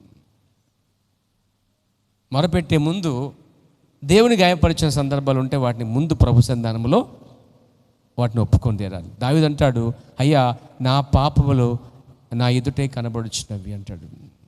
దావీదు మొరపెట్టే ముందు తన పాపాలను ఒప్పుకున్నాడు. మన ప్రవక్త ఒక రోజున ఆ ఇన్కమ్ ట్యాక్స్ నుంచి ఫోన్ వచ్చినప్పుడు ప్రవక్త భార్యకి ఏం చెప్పాడండి? ఏం చెప్పనుకుంటున్నాం మనం? అమ్మ ఫోన్ ఎత్తు, మెడా బ్రాయ్, నేను లేనని చెప్పు అని టక్కున ఎగిరి గంతెలి బయటికి వెళ్ళాడట. అంటే ఫోన్ రింగ్ అవుతుంది తెలుసు అతనికి, ఇన్కమ్ ట్యాక్స్ అని తెలుసు. సమాధానం చెప్పడానికి దగ్గర డబ్బులు కట్టాలి, $500 ఎంతో కట్టాలంట ఆయన. అసలు ఎందుకు వచ్చిన సమస్య తెలుసు కదా మీకు, చెప్పంటారా? ఇంతకుముందు వినేశారు మీరు? విలియం బ్రహ్నం పేరు మీద చెక్ ఇచ్చారు పరిచర్యకి అనమాట. అది చర్చ్ పేరు మీద ఇవ్వాల్సింది విలియం బ్రహ్నం చెక్ ఇవ్వటం వల్ల అది అకౌంట్ ట్యాక్స్కి ఇన్కమ్ ట్యాక్స్కి ఆ లెక్క చెప్పాలన్నమాట. ఐటీ అంటాం చూడు, మన ఐటీ అంటారు, ఐటీ రేట్స్ అలా లెక్క చెప్పాలన్నమాట. ఇది పరిచర్యకి ఇచ్చారు, ఖర్చు పెట్టేసాడు మొత్తం అంతా కూడా సేవకి. ఈ అకౌంట్లో పడింది $100, దానికి ట్యాక్స్ కట్టాలి, ఇంచుమందికి $500 అని చెప్పారండి. ఆయన దగ్గర $5 లేవు. ఈ సమస్య కోసం సంఘంకి చెప్పాడు, ఎవరన్నా మీరు ఆ పరిచర్యకి ఇచ్చినట్లయితే, మేము మిషనరీ పరిచర్యకి వెళ్ళినప్పుడు ఎవరన్నా ఇచ్చినట్లయితే ఫ్లైట్ నిమిత్తం, వాటి నిమిత్తం ఖర్చు నిమిత్తమై, బహిరంగ సభల నిమిత్తమై మేము ఖర్చు పెట్టినప్పుడు అవన్నిటిని మీరు చర్చ్ అకౌంట్లో వేయండి అని చెప్పాడు అనమాట. డైరెక్ట్గా ఇవ్వటం వల్ల ఆయన సొంత డబ్బు కట్టవలసి వచ్చింది. సంఘం అంతా ప్రాణం చేస్తారు సమస్య. కట్టుకుంటే డబ్బులు లేవానికి చాలా పరిస్థితి బాలే. ఆ టైంలో ఫోన్లు వస్తున్నాయి. ఇంట్లో ఉండగా ఫోన్ వచ్చింది, ఎత్తకమ్మా. ఎత్తిన తర్వాత ఏం చెప్తామంటే ఆయన ఇంట్లో లేడమ్మా అని చెప్పు, కానీ ఇప్పుడు ఎత్తుకో అని చెప్పి పారిపోయాడు ఆయన బయటికి. గేట్ అవతలిన తర్వాత అప్పుడు ఫోన్ ఎత్తింది ఆమె, ఎత్తి ఆయన ఇంట్లో లేడని చెప్పిందండి. నిజంగా ఇంట్లో లేడు కదా మరి ఆయన? ఉన్నాడా? లేడు కదా. ఎక్కడున్నాడండి ఆయన? గేట్ బయట ఉన్నాడు. ఫోన్ అంతా అయిపోయిన తర్వాత అయిపోయిందా, ఓకే హనీ వచ్చేస్తున్నాడు, లోపలికి వచ్చేసాడండి ఆయన. అంతా అయిపోయింది, బాగుంది. ఇద్దరి మధ్య ఏం జరిగిందంటే, ఎప్పుడు నన్ను ఇరికేస్తారు, ఇది ఇక్కడ నాయన అవంటాం, భార్య కదా అంతకైనా నేను ఇరికిపోయిన అరసంగాను, నువ్వేమో అబద్ధం ఆడలేదు కదా అని నేనంటాం సామాన్యుడిగా. అబద్ధం ఆడలేదు కానీ చక్కగా తెలివిగా తయారు చేసుకున్నారన్నమాట దాన్ని. అంత అయిపోయింది. మీటింగ్ వెళ్ళాడైనా ఒక రోగి కోసం ప్రార్థన చేస్తున్నాడండి. దేవుడు అన్నట వేషధారి ఏమన్నాడండి ప్రవక్తని? ఆ ప్రవక్తని దేవుడు ఏమన్నాడు? వేషధారి అన్నాడు. టక్కున భయం, సమాధానం రావట్లే. ఆ రోగికి గురించినటువంటి చెయ్యి వేస్తే చెయ్యి వాస్తుంది అనమాట, సిగ్నల్ లేదు, అంత ఆగిపోయింది. దేవుడు అతను గద్దించాడు. వెంటనే పశ్చాత్తాపడి దేని విషయంలో అంటే పలానా విషయంలో చెప్పాడండి. అంటే దేవుడు దాన్ని కూడా యాక్సెప్ట్ చేయలేకపోయాడండి. ఆ విధానాన్ని కూడా అబద్ధం ఆట వేరు, అబద్ధాన్ని ఆడించడం వేరు. అదేంటండి, అంటే ఈయన ఏం చేశాడు, ఏమనుకున్నాడే ప్రవక్త? అంత ప్రవక్త ఏమిటంటే, నా భార్య అబద్ధం ఆడలేదు, నిజానికి ఏ మాటకి మాట చెప్పి నేను బయట ఉన్నాను కాబట్టి దేవుడు దీన్ని అంగీకరిస్తాడు అనుకున్నాడు. కానీ దేవుడు దాన్ని కూడా అంగీకరించలేదండి. గద్దించిన తర్వాత అతను ఒప్పుకున్నాడు, పశ్చాత్తాపడ్డాడు ప్రవక్త. ఎప్పుడైతే దాన్ని ప్రభువా నేను అవివేకం చేసి తిని నన్ను క్షమించు అని ఒక ప్రవక్త అంతటి వాడి తగ్గించుకుని ప్రార్థన చేసుకుని ఒప్పుకున్న తర్వాత అప్పుడు ప్రార్థన చేయగా ఆ యొక్క రోగి స్వస్థత జరిగిందండి. ప్రభు నన్ను మహిమ కలిగాక చెప్పకూడదు, నేను మహిమపరచగలరా? దేవునికి స్తోత్రం కలిగాక. చూసారా, ఒప్పుకోలనేది గొప్పది. జీవితంలో పెద్దవారైనా చిన్నవారైనా, నేనైనా మీరైనా తప్పుగానే ఒప్పుకోవాలండి. దాన్ని బడాయించొద్దు, గెలవడానికి ప్రయత్నించొద్దు. భర్తలు కొంతమంది భార్య దగ్గర దొరికేసినా కానీ భార్య కాబట్టి తొక్కేస్తూ ఉంటారు కొందరు.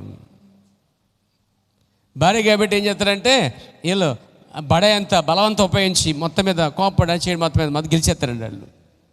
కానీ అంతరాత్మ పడుకున్న తర్వాత అంటది, ఓ పెద్ద నూరేసి మాత్రం పడిపి గెలిచేసావు, పాపం అమ్మాయికి రాలని దాన్ని ఏం చేసావు, తొక్కుపడేసావు అని అంతరాత్మ నీకు నిద్ర లేకుండా చేసినప్పుడు, అది కూడా యథార్థంగా అంతరాత్మ అని ఒకటి ఉందని, అది మనతో మాట్లాడుతుందని గ్రహించిన వరకు మాత్రమే తెలుస్తుందని ఈ రాత్రి మీకు తెలియజేస్తా ఉన్నాను. దేవునికి స్తోత్రం కలిగాక. అలా కొంతమంది స్త్రీల విషయంకి వస్తే, ఆ మాటకు వస్తే తప్పు మనం చేసినా సారీ చెప్పాలండి వాళ్ళకి, వాళ్ళు చేసినా సారీ అమ్మ అని చెప్పాలంటండి. ఇది ఇంకా బాగుంది. దేవుడు ఈ విషయాల దగ్గర స్త్రీని కూడా క్షమించాడో. దేవునికి స్తోత్రం కలిగాక, దేవునికి మహిమ కలిగాక. ఇష్టం లేకపోతే నడున రాలేకపోతున్నాను, అసలే బాలేదు, నెలాకరణ, ఆ వంక మీద గనక నువ్వు అబద్ధాలు ఆడిన దేవుడు అంగీకరించాడు. యథార్థంగానే మాట్లాడాలి. ఒక ప్రవక్త అబద్ధాన్ని సృష్టించినట్టుగా నిజమన్నట్టుగా చూపించగలిగాడు, కానీ అతను గెలిచేది చెప్పగలిగారు, కానీ ఇన్కమ్ ట్యాక్స్ ఒక నోరు ముంచగలిగారు, కానీ దేవుడి నోరు మాత్రం ముంచలేకపోయారండి వాళ్ళు. ఒక ప్రవక్తనే దేవుడు యాక్సెప్ట్ చేయలేదంటే, అంగీకరించలేదంటే నిన్ను మనల్ని ఎట్లా దేవుడు అంగీకరిస్తాడు అనుకుంటున్నాం ప్రియారా? పాసిబుల్ కాదు. దేవునికి స్తోత్రం కలగాక. కాబట్టి మొదట మన దోషాలని మనం మొదట ఒప్పుకొని అప్పుడు మనం ప్రార్థన చేస్తే దేవుడు మా ప్రార్థన తప్పకుండా వింటాడండి. ప్రభు నన్ను మహిమ కలగాక. అప్పుడు వాటికి సమాధానం ఇస్తాడు. కొంతమంది ఉంటారు ప్రార్థన చేస్తారు, కానీ ఆ తప్పులు కార్యాలు ఒప్పుకోకుండా ప్రార్థన చేసేస్తారండి. మీరు శనివారం కొడుకున్నా, బుధవారం కొడుకున్నా, ఆదివారం కొడుకున్నా, ఎవరు ప్రార్థన చేస్తున్నా ముందు వ్యక్తిగతంగా దేవునికి ఆయాలు రేపున ఏమైనా కొన్ని కాండాలు ఉంటాయి, వాటిని ముందు మనం ఒప్పేసుకోవాలి. అప్పుడు మనం ప్రార్థన చేయాలి. అది ఎంతో మధురంగా ఉంటుంది. తర్వాత వాక్యం చదువుకున్నాం మనము. ఏంటంటే ఇర్మియా గ్రంథంలో వాక్యం చదువుకున్నాం. ఇర్మియా గ్రంథంలో మనం చూసినట్లయితే అసలు దేవుడు అక్కడ మొరపెట్టొద్దు, అసలు వినను అంటున్నాడు. ఏంటండి? ప్రభు నాన్న మహిమ కలుగాక. 7వ అధ్యాయము 16వ వచనం. కాబట్టి నీవు ఈ జనము కొరకు ప్రార్థన చేయకము. నీవు అని ఎవరితో అంటున్నాడు ఆయన? ఇర్మియా అనే ప్రవక్తతో అంటున్నాడు. ఈ జనం అంటే ఎవరు? ఇశ్రాయేలు ప్రజలు.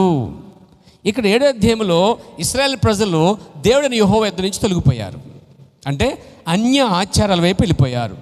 కట్లు వేరుకుంటూ, పుల్లలకు రాసి పెడుతూ, పొయ్యిలు వెలిగించుకుంటూ, పిండి వంటలు చేసుకుంటూ, ఆకాశరానికి మరి దేవతకి వారు పిండి వంటలు చేస్తూ ఒక విధంగా వారు మత్తులో ఉన్నారు. చెప్పాలంటే విగ్రహ ఆరాధన మత్తులోను ఆచారంలోనూ ఉండిపోయారండి వాళ్ళు. అప్పుడు దేవుడు అంటున్నాడు, అసలు ఈ జనం కోసం ప్రార్థన చేయగలన్నాడండి ఆయన. మామూలుగా అసలు దేవుడు ఎరగిన వారు ఆ స్థితిలో ఉంటే మనం ప్రార్థన చేయొచ్చు.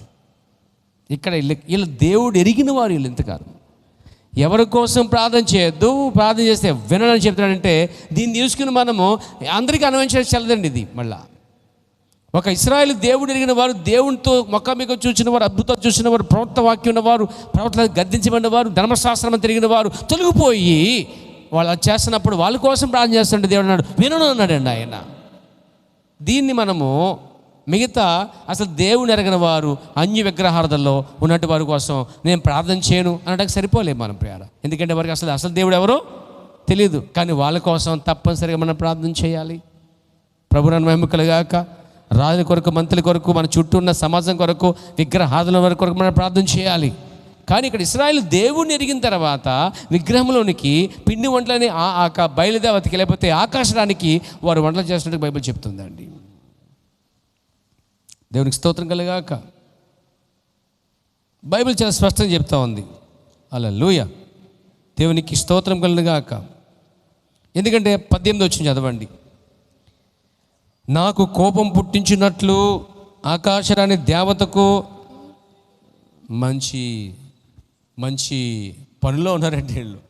పిండి వంటలు ఎవరికి? ఆకాశరానికి. తర్వాత అన్య దేవతలకు ప్రాణార్పణములు పోయి వెళ్ళని పిల్లలు కట్టెలు ఎరుచున్నారు, తండ్రులు అగ్ని, పిల్లలేమో పనిగట్టిన పొల్ల ఎరికి వచ్చేదంటే తండ్రులేమో పొల్ల మండించేసి నూనె కరిగించేసి, ఆడవాళ్ళేమో వంటలు చేసి పిండిలు పామేసి తండ్రులు వేస్తున్నారండి. మంచి మంచి మంచి పనిలో ఉన్నారండి వాళ్ళు. వీటిని అద్దించాడు దేవుడు అండి. Praise the lord. అప్పుడు దేవుడు అంటాడు కదా 19లో, అగ్ని రాజపెడుచున్నారు. తర్వాత స్త్రీలు పిండి పిసుకుచున్నారు. 19 నాకే కోపం పుట్టించినంతగా వారు దాన్ని చేయుచున్నారా? తమకు అవమానం కలుగునంతగా చేయుచున్నారు కదా, ఇదే యెహోవా వాక్కు. అంటే వారు చేసే పని వారికే సిగ్గరంగా ఉంది, నాకు మాత్రమే అవమానమా, వారికి అవమానమే అని దేవుడు అంటున్నాడు. ఒక క్రైస్తవుడిగా ఉండి, ఒక వర్తమానం ఎరిగిన వారు ఉండి వర్తమాన ప్రకారంగా జీవించకపోతే అది వారికి అవమానమే, దేవునికి కూడా అవమానమే అండి. ఇక్కడ దేవుడు వీళ్ళందరినీ గద్దిస్తూ వీళ్ళ కోసం ఇరిమియా ప్రార్థన చేస్తాడంటండి. అప్పుడు అన్నాడు ఆయన ఇరిమియాతోటి, ప్రభు నా మహిమకులుగాక, ప్రభు నాను స్తుతికలుగాక. 16 కాబట్టి నీవు ఈ జనము కొరకు ప్రార్థన చేయకుము. అసలు ఇరిమియా గ్రంథంలో ఏముంది? ఇది ఇరిమియా గ్రంథంలో ఏముంది? మర్చిపోయారా? టోల్ ఫ్రీ నెంబర్ అని అన్నాముగా, ఎంతలేదు మర్చిపోయారు మీరు? టోల్ ఫ్రీ నెంబర్ తెలుసా మీకు? ఆ నెంబర్ కొడితే అక్కడ ఎవరు ఎత్తి మనకి సహాయం చేస్తారన్నమాట. దాన్ని టోల్ ఫ్రీ అంటారు. మీకు తెలుసా మనకు టోల్ ఫ్రీ నెంబర్ ఉందని? మనకు దేవుని ఫోన్ నెంబర్ ఉంది తెలుసా మీకు? మీకు తెలీదా? ఇప్పుడు వినలేదా? దేవుని ఫోన్ నెంబర్ చెప్పాడు, రాసుకుంటారు అన్నాను. దేవునికి స్తోత్రం కలుగాక. రాసుకోండి. 333 అదే అనమాట. ఇప్పుడు ఇంతగా ఇరిమియా గ్రంథంలో ఉంది. 333 తెలుసా మీకు? టింగ్ టింగ్ టింగ్ టింగ్ నొక్కండి ఒకసారి. 3 కొట్టండి. డైరెక్ట్గా దేవునికి వెళ్తుంది కావాలండి. ఎంతగా ఉంది కదా మనం ఇది. ఎగ్జాక్ట్లీ టోల్ ఫ్రీ నెంబర్ అండి ఇది. ఇరిమియా గ్రంథం 33 వచ్చిన ఉందండి. నాకు మొరపెట్టుము, నేను నీకు ఉత్తరం ఇచ్చేదను. మొర అంటే ప్రవర్తనాడు మాట్లాడుట అన్నాడండి. ఏమన్నాడు? మాట్లాడుట అన్నాడు. ఒక తండ్రితో కుమారులు మాట్లాడినట్టుగా అన్నాడు. ఒక భర్త భర్తల మధ్య మాట్లాడు మాటలు అన్నాడు. దేవునికి స్తోత్రం కలుగాక. ఇప్పుడు మన తండ్రితో మాట్లాడాలంటే ఇరిమియా గ్రంథం తెరిచి అక్కడ రాయబడి నాకు అంటే నాతో మాట్లాడు. ఒక మాట చెప్పాలంటే నాతో మాట్లాడు, కాసేపు మోకరించి మాట్లాడు. మాట్లాడమంటే దెబ్బలాడకు. మాట్లాడటం వేరు, దెబ్బలాడటం వేరు. కొంత ప్రార్థనలో గట్టిగా అరిసి అందుకే అంత అవసరం ఏంటండి? పళ్ళు పిసికేసి మాట్లాడరంటే పళ్ళు పిసికేస్తారు ఏంటండి? కొంతమంది బిల్ల ఉంటారు ప్రార్థనలో, కొట్టేసుకుంటే దెబ్బలాడినట్టు ఉంటుందండి. నువ్వు ఎలా ప్రార్థన చేసి దేవుడు వింటాడండి. బట్ ఆయన దగ్గర పళ్ళు బిగటక్కర్లే.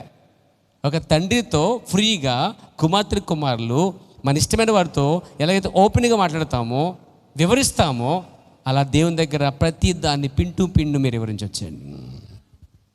సమస్య వచ్చిందండి, ఎవరికి చెప్పుకోలేకపోతున్నాం మనం. అప్పుడు ఒక ఆయన చెప్పొచ్చు అండి. అక్కడ మోకరించి, ప్రభువా నేను నీ ముందు ఒక ఆయన నిలబడి ఉన్నాడని ఫీల్ అవుతూ, ఊహించుకుంటూ నా ముందున్న యేసు ప్రభు అని చెప్పి ఆయనకి నువ్వు మాట్లాడుతున్నంతగా మాట్లాడుతూ ప్రతిదీ పిండి వివరించు. బైబిల్ చెప్తుంది, అక్కడ ఏం రాయబడి తెలుసా? అది అట్లా ఉంచి ఒక వాక్య భాగం గుర్తొస్తుంది నాకు, మీకు తెలియజేస్తున్న పేరు. అది పిలుపులు రాసిన పత్రికలో ఉంది, 4వ అధ్యాయము మరియు మీరు 4వ వచనం 6వ వచనం చూడగలుగుతాం మనం. చూడండి 7వ వచనం గమనించండి, మన సమయం లేదు కాబట్టి. 6 నుంచి చదవమ్మా. 6, 7 వచనాలు.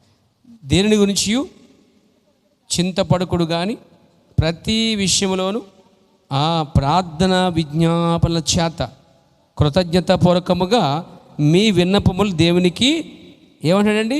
ప్రతి విషయము కృతజ్ఞతాపూర్వకముగా మీ విన్నపములు, అంటే మీ విన్నపాలు, విన్నప పత్రములు లేకపోతే ప్రార్థన విజ్ఞాపనలు ఏం చేయాలి?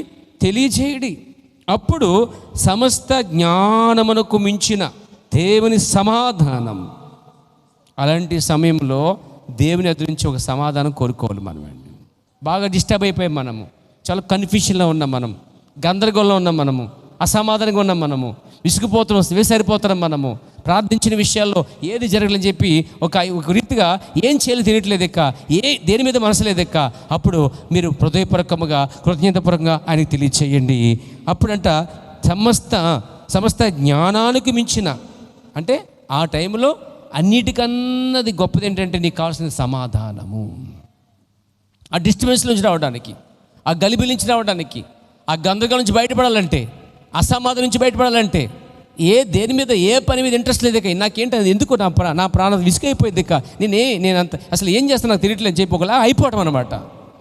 నేను జీరో, ఒకలా అయిపోయాను, ఉపయోగపడని అని చెప్పి వేసరిపోవటం. సమస్త జ్ఞానాన్ని మించిన దేవుని సమాధానం అంట మీకు దొరికిద్దంటండి.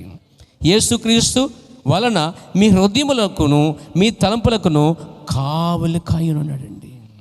నిజంగా ఇక్కడ కావలి కాయటం అనేది గొప్ప సంగతి అండి. ఇక్కడ ఒకడు ఉండి కావలి కాసేటప్పుడు ఒక రైతు వేసరిపోయి విసిగిపోయి అసమాధానంతో భూమి పండక అతడు ఊరేసుకుని చచ్చిపోతూ ఉంటాడు. పత్తి రైతులని, మిగతా రైతులు చాలామంది వేండ్రు తాగి లేకపోతే భయంకరమైన గురుగులు తిని లేకపోతే పొలాలకు వెళ్ళి మందులు తాగి చచ్చిపోయిన సందర్భాలు ఉన్నాయండి. కానీ ఆ సమయంలో వారు నిజంగా దేవుని ప్రార్థన చేయగలిగితే అక్కడ ఒక కావలివాడు ఉంటాడనమాట. దీనంతటినీ మార్చగలవాడు ఉంటాడండి. సమస్తమైన జ్ఞానాన్ని మించిన సమాధానం వస్తుంది. రెండోది హృదయమునకట, బైబిల్ చెప్తుంది చూడండి, హృదయమునకును మీ తలంపులకును కావలిగా ఉండును. కావలంటే సెక్యూరిటీ. మంతు అవుతున్నప్పుడు, పాపం చేసినప్పుడు ఈ సెక్యూరిటీ గార్డ్ అంటాడు, ఏయ్ నువ్వు ఆ పని చేయొద్దు, మనల్ని ఇక్కడ ఉండి గద్దిస్తాడు అంటండి. యోసేపు ఇక్కడ ఉంది కాబట్టి పారిపోగలిగాడండి. ప్రవక్త ఉంది కాబట్టి ఆ మందు తాకుండా పారిపోయాడు ప్రవక్త. ఆ సీడు కాల్చకుండా పడేసి వెళ్ళిపోయాడు ప్రియారా. అంటే సమస్త జ్ఞానాన్ని మించిన సమాధానమును మరియు హృదయములకు తలంపులకును ఇదేం చేద్ది? కావిలిగా ఉంటుంది అన్నమాట. అంటే ఈ టైంలో నువ్వు తీసుకునే నిర్ణయం సరికాదు అని ఎవరో మనకి తలంపుకి చెప్తారన్నమాట. ఆ ప్రార్థన ఆ విధంగా సహాయపడుతుంది బ్రదర్ సిస్టర్. ప్రభునామ మహిమకులుగాక, స్తుతి కలుగునుగాక. కాబట్టి మనము మొరపెట్టాలి, ప్రార్థన చేయాలి, ప్రతిదీ హృదయపూర్వకముగా కృతజ్ఞతాపూర్వకముగా చేయాలి. ఇప్పుడు ఫోన్ చేశారు, రింగ్ అయింది, అవతల ఎత్తారు, మీరు మాట్లాడకపోతే ఏమైనా అర్థమవుతుందా? మళ్ళీ ఫోన్ చేశారు, మాట్లాడట్లేదు అవతల హలో హలో ఏంటన్నా చెప్పండి. మనం ఫోన్ చేస్తాం చాలాసార్లు, అవతల మాట్లాడితే కదా మనం స్పందిస్తాం, వెళ్తాం. మాట్లాడకపోతే ఏం చేస్తాం? మళ్ళీ ఫోను పెట్టేస్తాం అంటాడు. నువ్వు ఫోన్ చేసి ఆయన అర్థం చేసుకుంటాడులే, అది తెలుసులే అని ఉంటే ఏమని తెలుస్తుంది? ప్రతీది అని బైబిల్లో ప్రతీది హృదయపూర్వకముగా కృతజ్ఞతాపూర్వకముగా దేవునికి తెలియచేయడం అన్నాడండి. అడుగుడి మీకు ఇవేవో అడుగును అన్నాడండి ఆయన. సామెత అంటాం ఒకసారి, అడిగితే అమ్మాయిని అడగకుండా అమ్మాయిని కూడా పెట్టదని. అలా మనం దేవునికి ప్రతిదీ పిన్ టు పిన్ను తెలియచేయాలి. ఫోన్ చేసామంటే అవతల ఫోన్ ఎత్తితే మాట్లాడాలి, మనం ఉత్తరపత్తులో జరుగుతూ ఉండాలి. అలా మనం ప్రార్థనలో ఫోన్లో మాట్లాడినట్టుగా, దేవుని ఎదుట మాట్లాడినట్టుగా, ఒక తండ్రి ముందో, భర్త ముందో, భార్య ముందో, పిల్లల ముందో, ఒక మంచి వ్యక్తి ముందో మాట్లాడినట్టుగా మనం మాట్లాడుతూ ప్రారంభించాలండి. ప్రతిదీ మెల్లిగా ప్రతిదీ వివరించుకుంటూ రావాలి. గట్టిగా అరవక్కర్లే, ఇసుకుపక్కర్లే, ఒక వ్యక్తితో మాట్లాడుచున్నట్టుగా ప్రార్థనగా ప్రవర్తనాడు దేవునితో మాట్లాడుట అయినదండి. ప్రభు నాన్న మహిమ కలుగాక. కాబట్టి ఇక్కడేమన్నాడు మనం చదవం, మొరపెట్టమన్నాడండి. ఎక్కడేమో మొరపెట్టిన విన్నా అన్నాడండి. అంటే అలాంటి వ్యక్తులు కొరకు అసలు ప్రార్థనే చేయొద్దు అన్నాడు దేవుడు అండి. ఆ టైం వేస్ట్ చేద్దాం అన్నాడు దేవుడు. దాన్ని తీసుకెళ్ళి మరొక ఆత్మల కోసం విజ్ఞాపన చేయగలిగితే దేవుడు కార్యం చేస్తాడు ప్రియారా. కొన్నిసార్లు వాక్యాలు మనము ప్రవర్తన, బైబిల్ చెప్తుంది కదా, వాక్యము ముత్యాలట పందుల దగ్గర వేయద్దు. ఎందుకంటే ఆ ముత్యాలనే వాక్యం యొక్క విలువ వాటికి తెలియదు కాబట్టి తెలిసేవారి దగ్గర వేస్తే వాటికి ప్రతిఫలం మనం పొందుకుంటామండి. ప్రార్థన కూడా అంతే. వ్యర్థమైన వాటి కోసం కాకుండా సరైన వారి కోసం మనం ప్రార్థన చేయగలగాలి. దేవుని కోసం, దేవుని పిల్లల కోసం, సేవ కోసం, పరిచర్య కోసం, కుటుంబం కోసం ప్రార్థన చేయగలగాలి. చిన్న విషయం చెప్తాను నేను. ఆకాంక్ష కోసం మనం ప్రార్థన చేస్తే ఎన్ని సంవత్సరాలు చేసామండి? ఆయన ఉన్నారా ఆయన కూడా. ఎన్ని సంవత్సరాలు ప్రార్థన చేసామంటామమ్మా? నెలల, దినములు, వారములు, నెలలు, సంవత్సరాలండి. ఎక్కువ టైమా తక్కువ టైమా? అంటే ఇక్కడి నుంచి ఇలా పొడుగ్గా ప్రార్థన చేస్తాం ఇన్ని సంవత్సరాలు. ఆయనేమో మార్చి నెల 20వ తారీఖు నుంచి ఈ రోజు తారీఖు ఎంత, 27తో ముగించేసాడండి. ఎన్ని రోజులండి ఎంత అనేది మాట్లాడారు ఏంటండి? ఎన్ని రోజులు? 7 రోజులు పట్టింది ఆయనకి. మనం ప్రార్థన చేస్తే నెలలు, దినములు, సంవత్సరములు, ప్రతి ఆన్లైన్ పేరులోను, ప్రతి ఇంటర్నెట్ ప్రార్థనలోను, ప్రభువా మా సంఘంలో ఎదిగిపోయారు, మా సంఘంలో ఆడపిల్లలు అయిపోయారు, ప్రభువా అలా సంబంధం రావట్లేదు, ప్రభువా ప్రార్థన చేయ ప్రభు అని అరిసి ప్రార్థన చేస్తే కొన్నిసార్లు ఇసుకొచ్చేస్తే ఇది అయిద్దేంటిది అనుకుని వేసరిపోతే అంటే ప్రార్థన చేయడం మానేసిన దేవుడు మాత్రం ఆ ప్రార్థనలన్నీ జ్ఞాపం చేసుకొని 7 రోజుల్లో ముగించుకుని అమ్మాయి ఎక్కడికి వెళ్ళిపోయిందండి. ఈరోజు వెళ్ళిపోయింది, తీసుకెళ్ళిపోయాడు ఆయన. చూసారండి దేవుని కార్యాలు ఎలా ఉంటాయో. మనం ప్రార్థించినంత రోజులు కానీ, వారాలు కానీ, నెలలు కానీ దేవునికైతే పట్టలే. దేవుడు కార్యాలు చేస్తాడుండోయ్. బట్ ఓర్పు అనమాట. కొంతమంది అంటారు, ఇక్కడ ఉన్నామండి, మా పిల్లలు అవ్వట్లేదండి, వెళ్ళిపోతామండి. నేనేం చేయనండి, మనం ఏం చేస్తామండి? అది మన చేతిలో ఉందా?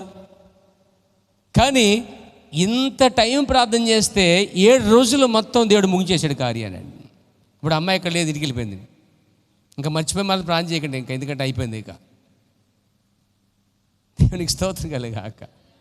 ఒక వివాహం కాదండి, ఉదాహరణ చెప్తున్నాను. వివాహం కాదు, ఏ కార్యమైనా మన జీవితంలో ఏ కార్యమైనా, అది ఇల్లు కావచ్చు, చర్చ్ కావచ్చు, లేదా మీకు ఒక కారు కావచ్చు, బైక్ కావచ్చు, లేకపోతే అప్పు కావచ్చు, లేక మీకు ఒక డ్రీమ్ హౌస్ కావచ్చు, లేదా ఉద్యోగం కావచ్చు, ఏదోటి కావచ్చు, ఏదైనా కావచ్చు. కానీ మనం ఎక్కువ టైం ప్రార్థన చేస్తున్నాం.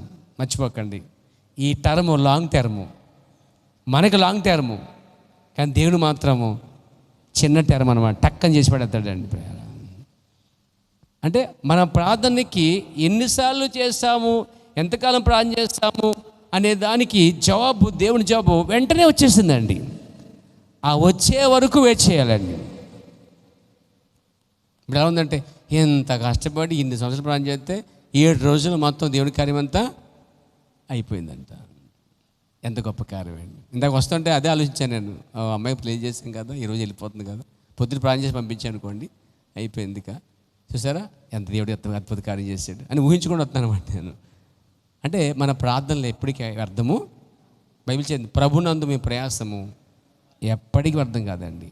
మనం ప్రార్థన చేసి ప్రయాసపడి సేవ పరిచయలు మర్చిపోయినా దేవుడు మాత్రం దాని అకౌంట్ తెరిచి ఏం చేస్తాడు, ఆ ఫైల్ తెరిచి దాన్ని ఏం చేస్తాడు, కార్యాన్ని చేస్తాడు అనమాట. గట్టిగా నమ్మండి. ఆ విషయంలో నమ్మగా ఉన్నాడు పేర. దేవుడు ప్రార్థనలకు ఇచ్చేవాడుగా ఉన్నాడు. నాకు మొరపెట్టుము, నేను ఏం చేస్తాను, ఉత్తరమిస్తాను అని చెప్పాడండి. మన ప్రార్థన దేవుడు మన అవసరతలే కాదండి, ఆత్మ సంబంధంగా కూడా ఆహారం ఇస్తున్నాడు, పోషిస్తున్నాడు, నడిపిస్తున్నాడు, స్థిరపరుస్తున్నాడు, క్షమిస్తున్నాడు, ప్రేమిస్తున్నాడు పేరు ఆయన. ప్రతిదైనా బాగుగా అర్థం చేసుకున్నాడు మనల్ని ఆయన. నువ్వు ఆయన అర్థం చేసుకోలే కానీ నమ్ము, కానీ ఆయన మాత్రం నేను బాగా అర్థం చేసుకుంటాడు. ఈ విషయాన్ని నమ్ము. దేవునికి స్తోత్రం కలుగాక. ఆ తర్వాత మనం ఎక్కడికి వచ్చామంటే చివరిగా వాక్యానికి వచ్చాం. ఆఖరి వాక్యం ఎక్కడ గుర్తుందా? 1 పేతురు 3వ అధ్యాయంకి వచ్చాం మనమండి. 3:12 వచ్చినమండి. చూడండి, అక్కడే ఉంది, ప్రభు కనులు నీతిమంతుల మీదను ఆయన చెవులు వాని ప్రార్థనల వైపున ఉన్నవి అన్నాడండి. ఆ మాట చూడండి ఎలా ఉందో. ప్రభు యొక్క కన్నులు చెవులు కూడా ఎక్కడ ఉన్నాయండి? ఎటువైపు ఉన్నాయి అంటే ఆయన చెవుల్ని కన్నుల్ని ఆకర్షించాలంటే నీతిమంతుల ప్రార్థనే కావాలండి. మనం నీతిమంతులు కాదు చెప్పండి, కాదా? నీతిమంతులు కాదా? ఏమో నీతిమంతులు కాదా? మనం డౌట్ వచ్చేసింది అప్పుడే. మనం ఎక్కడ నీతిమంతులు? ఇంకెత్తపడలేము మనం, ఇంకంతే. మన విశ్వాసం అంతే. ఇంకా ప్రవక్త మాట చెప్పాడు పుత్రస్వీకారం వర్తమానంలో, మీకు ఇస్తాను రిఫరెన్స్. పుత్రస్వీకారం వర్తమానంలో ప్రవక్త ఇంటికి చెప్పి చదవండి. దాంట్లో ఫస్ట్ 2 పేజీలో ఫస్ట్ పార్ట్లో ఉంటుందన్నమాట. క్రైస్తత్వం అనేది నిజంగా కొత్తగా జన్మించగలిగితే దాన్ని ప్రవక్త కొత్తగా తిరిగి జన్మించడం. ఒక వ్యక్తి తన పాపను ఒప్పుకొని కొత్తగా జన్మిస్తే క్రీస్తునందు వారు నీతిమంతులండి. వాడు యేసుక్రీస్తు బాప్తిసం పొంది వాళ్ళ పాపాలు ఒప్పుకొని బాప్తిసం పొంది రక్షణ పొందితే వాళ్ళట క్రీస్తునందు వారు నూతన సృష్టి అన్నారు. పాత సృష్టి లేదు, నూతన సృష్టి. వాళ్ళు కొత్తవారు, వాళ్ళు ఫ్రెష్. చెప్పాలంటే వారు నీతిమంతులు. ఈరోజు పాపం చేసి మళ్ళీ వచ్చి ప్రభు క్షమించి, ఈరోజు పాపం చేసి మళ్ళీ క్షమించి ప్రభు అనేది కాదట. దేవుడు ఎప్పుడో వాడిని క్షమించేశాడంట అండి. మన పాపములు ఎప్పుడైతే మనం ఒప్పుకున్నామో, విడిచిపెట్టామో, దేవుడు వాటిని తీసుకొని మరుపు అనే సమయంలో పడేస్తాడు.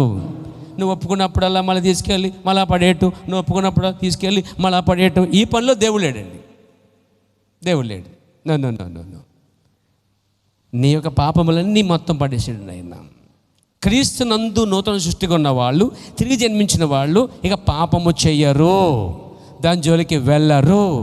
బై మిస్టేక్ వెళ్తే వారు దావీదు వల్లే పశ్చాత్తాపడి ఏడ్చి తన పాపాలు కడిగేసుకోగలరు. ప్రియారా, వారు నీతిమంతులు. నీతిమంతులైన వారు, నీతిమంతులు పడిపోయినను మరలా లేపబడరు. లేపబట్టడానికి ముందు వారు నీతిమంతులై ఉండాలి. ప్రియారా, నీతిమంతులై ఉంటే పడిపోయినప్పుడు మరలా లేపబడతారట. నీతిమంతులు 7 మారులు లేచును అన్నాడు. ప్రియారా, కానీ పడిపోవడానికి నీతిమంతులుగా ఉంటాం కాదు, కానీ పడిపోకుండా దేవుని ఎదుట నీతిమంతులుగా ఉండడానికి మనం ప్రయత్నం చేయాలి. దేవునికి స్తోత్రం కలుగాక. కాబట్టి నీతిమంతులంటే వారండి. ఈరోజు క్రైస్తవుని, రేపు తప్పు చేసి పాపం చేస్తాను, ఇక్కడ క్రైస్తవుని కాదు, నీతిమంతులని కాదు, నీతిమంతులని కాదు అంటాం కాదండి. ఒక్కరోజు తిరిగి జన్మిస్తే దేవుని దృష్టిలో వారు నీతిమంతులేనండి. వారు నీతిమంతులు. మన నీతి కాదు, క్రీస్తు యేసు ద్వారా వచ్చే నీతి అండి అది. మన నీతి ఎందుకు వరకు రాదు, దేవుని ద్వారా వచ్చే నీతి మాత్రం మనకు సహాయపడద్ది. దేవుని యొక్క నీతి నేను నీతిమంతులుగా చేసింది. అనీతిమంతులు మనల్ని ఆయన ఏం చేశాడు? నీతిమంతులుగా తీర్చును అని బైబిల్ చెప్తుందండి. ఈ నీతిమంతులు బైబిల్లో మాట సామెతలో చాలా చోట రాయబడుద్ది. నీతిమంతుల ప్రార్థన ఆయన ఆలకించును రాయబడుద్ది. నీతిమంతులు ఖర్జూరము వల్లే మొక్క చిగురించి ఫలించదురు అని రాయబడిందండి. నీతిమంతుల ప్రార్థన దేవుడు ఆలకించుని రాయబడిందండి. కాబట్టి ఈ నీతిమంతుడు పరమును ఎదుగుతాడట, పరలోకమును ఎదుగుతాడట. పాతాళం తప్పించుకోవాలని వారి పరలోకం ఎదుగుతుడు అని రాయబడిందండి. కాబట్టి వీళ్ళు ఎవరంటే యేసుక్రీస్తు రక్తం ద్వారా కడగబడినటువంటి నీతిమంతులై ఉన్నారు. ఒక్కసారి రక్తంతో కడగబడిన తర్వాత వాళ్ళు పాపులు కాదండి, ఇంకా వాళ్ళ నీతిమంతులు దేవుని దృష్టిలో. ఒకవేళ కడగబడిన తర్వాత మరలా మురికి అంటించుకుంటే అక్కడ దేవుని వద్దకు వచ్చిన నీతిమంతుడు తన పాపాలు, నీతిమంతులు తన పాపాలు పశ్చాత్తాపడి సరి చేసుకుని దేవునితో సరి చేసుకోకపోతే వారు దేవుని ఎదురుకి రాలేరు. వారు దేవుని ఎదురుకి వచ్చి ఆ పాపములన్నీ సరి చేసుకున్న తర్వాత పశ్చాత్తాపడి చిన్నపిల్లల పడి ఏడ్చి పాపాలను ఒప్పుకుని ఆయన దగ్గర కొట్టుకుని, ఆయన దగ్గర చెప్పండి చిన్నపిల్లలు కొట్టుకుని అక్కడే దొల్లి పాపాలు ఒప్పుకుని అప్పుడు వారు నీతిమంతులుగా మరొకసారి నిలబడతారు. వాళ్ళు అలాంటి కార్యాలు జరగాలి మన మధ్యలో. ప్రభుని మహిమ కలుగాక, దేవునికి స్తోత్రం కలుగాక. కాబట్టి ఇక్కడ అలాంటి నీతిమంతుల ప్రార్థనల వైపు అండి ఆయన చెవులట వారి ప్రార్థన వైపు ఉన్నాయట అండి. అలా నీతిమంతులుగా మనం ఉన్నప్పుడు మనం చేసే ప్రార్థన దేవుడు వింటాడు. చాలామంది బలం ఏంటంటే నా ప్రార్థన వినడు, నువ్వు చెయ్యి అని గెడుతూ ఉంటారు. నువ్వు ప్రార్థన చేయి, నువ్వు ప్రార్థన చేయి. ఇప్పుడు 10 మంది కూర్చున్నారు అనుకోండి, వెనక నుంచి కొంతమంది గిలుతారన్నమాట. నువ్వు ప్రార్థన చేయి, నువ్వు ప్రార్థన చేయి, నువ్వు చేయవా అంటే ప్రార్థన వినడానికి దేవుడా అంటే నేను నమ్మకం లేదన్నమాట, విశ్వాసం లేదు అక్కడ. కొంతమంది అంటారు నా ప్రార్థన అండి, నీ ప్రార్థన బాగా వింటాడండి, ఎందుకంటే నువ్వు బాగా బచ్చేస్తా బాగుంటావు కాబట్టి ప్రార్థన వింటాడు. తప్పు ఆలోచన. లేదు, ఆయన పిల్లలు నీతిమంతులుగా ఉండి పశ్చాత్తాపడి ప్రార్థన చేస్తే దేవుడు ఎవరి ప్రార్థన వింటాడు, ఎవరినైనా అంగీకరిస్తాడు ఆయన. కాబట్టి ఈ విషయంలో ప్రార్థన చేయడానికి ముందుకు రావాలి. నీతిమంతులుగా ఉండి మరపెట్టినప్పుడు మన ప్రార్థన దేవుడు జవాబిచ్చినే ఉన్నాడు. ప్రభు నాన్న మహిమ కలుగాక. ఇంకా ప్రభుత్వం అన్నాడు సంఘం కోసం, సంఘం ఉపవాసముతో ఉండి ప్రార్థించి మరి సిద్ధముగా ఉండవలెను, ఎత్తబాటికి సిద్ధంగా ఉండవలెను. దేవుడు ప్రార్థన వినును, దేవుడు ఆ ప్రార్థన బదులిచ్చును. Praise the lord. మనం ప్రార్థించిన తర్వాత సమస్తం వ్యతిరేకంగా కనిపించినందువలన అది మనం ప్రార్థనను మానవలన్న సూచన కాదు. మాట చెప్పాలంటే ప్రార్థన చేసా కూడా సమస్య ఎక్కువైపోద్ది అంటండి. నీతిమంతులు చెప్తున్నాను నేను, ప్రైజ్ ది లార్డ్. దేవుని పరిశుద్ధులు చెప్తున్నాను నేను, ఎదిగిన వారు చెప్తున్నాను నేను, పేరా దేవుళ్ళు ఎదిగిన వారు చెప్తున్నాను. మనం ప్రార్థన చేసే సమస్య ఇంకెక్కువైపోద్దండి. ప్రవక్త అన్నాడు, మనం ప్రార్థించిన తర్వాత సమస్తమును వ్యతిరేకముగా కనిపించుచున్నందువలన అది మనం ప్రార్థనను మానవల ఉన్న సూచన అయితే కాదు. ఏది ఏమైనాను మనం ప్రార్థించుచూనే ఉండవలేను. అంటే మనం ప్రార్థన చేస్తే కొన్నిసార్లు వ్యాధి తగడక బదులు ఎక్కువైపోద్దండి. భయపక్కర్లేదు. పోయిన ఆదివారం చేతమంటే ఎత్తాను నేను, ఎక్కడ తగ్గింది, ఇంకెక్కువైంది, ఎక్కువైంది కాక దేవుని స్తోత్రం కాక అనాలి. నువ్వు తగ్గడం అనేది విరిగిపోయింది ఏంటంటే, అంటే పాస్టర్ గారికి ప్రార్థన చేస్తుంటే వ్యాధి పంపించినట్టు నా మీదకి అని ఆలోచించకుండా, సమస్య ఏ ప్రార్థన అయినా అది రోగమే కావచ్చు, సమస్య కావచ్చు, ప్రార్థన చేసుకుని వెళ్తాం. అక్కడ ఫైల్ ఒకటి ఉన్నది, సంతకం చేయాలి సార్ అనుకుంటాం. ఆయన కసపసాడు అరుస్తాడు మన మీద.